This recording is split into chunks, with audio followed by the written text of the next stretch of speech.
ధాన్యం కొనుగోలులో ప్రభుత్వం జాప్యం చేయటం వల్ల రైతులు తీవ్రంగా నష్టపోతున్నారని ఆగ్రహం వ్యక్తం చేశారు BRS working president KTR. Congress ప్రభుత్వం అధికారంలోకి వచ్చాక అందరినీ మోసం చేస్తున్నారని ఆరోపించారు. రైతులు, ఉద్యోగులు, నిరుద్యోగులను నమ్మించి మోసం చేశారని విమర్శించారు కేటీఆర్. మాత్రమే తమ ప్రాధాన్యత క్రమంలో టాప్ ప్రయారిటీగా తీసుకోవడం వల్ల ఇవాళ రాష్ట్ర వ్యాప్తంగా కూడా రైతులు విపరీతమైన ఇబ్బందుల్లో ఉన్నారు. ముఖ్యంగా ఈ ఎండాకాలంలో కూడా కురిసిన అకాల వర్షాల వల్ల విపరీతమైన నష్టం జరిగి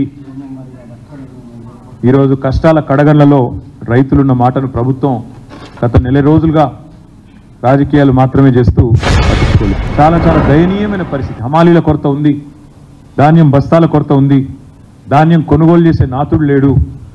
25 రోజులైంది. 25 రోజులై కూడా మరి ధాన్యాన్ని కొనుగోలు కేంద్రాలకు తరలించినా కూడా ఇంతవరకు తూకం వేయకుండా మరి రైతులను ఇబ్బంది పెడుతున్న ప్రభుత్వం ఏదైతే ఉందో ఇప్పటికైనా బుద్ధి తెచ్చుకొని ఎన్నికలు ముగిసినాయి కాబట్టి వెంటనే మరి కొనుగోళ్లను స్పీడప్ చేయాలి, కొనుగోళ్లను పర్యవేక్షించాలని చెప్పి కూడా మా డిమాండ్.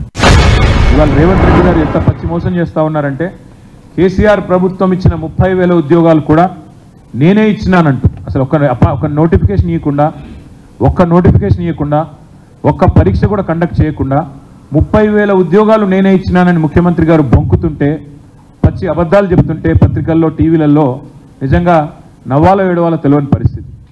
ఒక సంవత్సరంలో 2 లక్షల ఉద్యోగాలు ఇస్తామన్నారు రేవంత్ రెడ్డి గారు. సంవత్సరంలోనే గెలిచిన మొదటి సంవత్సరంలోనే 2 లక్షల ఉద్యోగ నియామకాలు పూర్తి చేస్తామని చెప్పి మాట ఇచ్చి గెలిచి వచ్చింది రేవంత్ రెడ్డి ప్రభుత్వం. అందుకే విద్యావంతులైన మీ అందరికీ నా విజ్ఞప్తి, ఈ ప్రభుత్వానికి ఇప్పటికే 5 నెలల కాల పరిమితి ముగిసింది. ఇంకా 6 నెలల్లో 2 లక్షల ఉద్యోగాలు భర్తీ చేయాలి. రాష్ట్ర ప్రభుత్వ ఉద్యోగులకు సకల జనుల సమ్మె చేసిన, పెన్ డౌన్ చేసిన, సింగరేణిలో స్తంభింపజేసిన, ఆర్టీసీ చక్రం తిరగకుండా ఆపిన ఉద్యోగులతో మా పార్టీకి ఉండేది పేగుబంధం.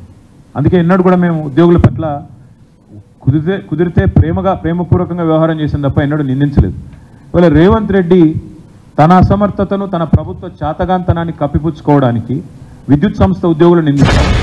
ఇకనైనా రేవంత్ రెడ్డి గారు తాను ముఖ్యమంత్రి అనే విషయాన్ని గుర్తు తెచ్చుకుంటే మంచిది. ఇంకా ప్రతిపక్షంలో లేడు. ప్రతిపక్షంలో ఉన్నప్పుడు ఇట్లే గావు కేకలు పెడబొబ్బలు. అప్పుడు పోలీసు వాళ్ళని తిట్టిండు, ఉద్యోగులను తిట్టిండు, కొంతమంది తొత్తులు అన్నాడు, మళ్ళీ ఐఏఎస్ అధికారులను తిట్టిండు, బీహారీ గ్యాంగులు అన్నాడు, ఇంకా కూడా అదే దిక్కుమాలిన మాటలు మాట్లాడుతున్నాడు. ఇది మంచిది కాదు. ఇప్పుడు ఆయన ముఖ్యమంత్రిలాగా మాట్లాడాలా?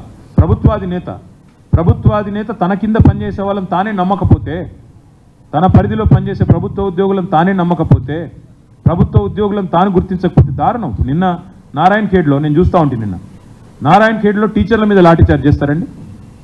నారాయణఖేడ్లో నిన్న ఏం చేసిండ్రు?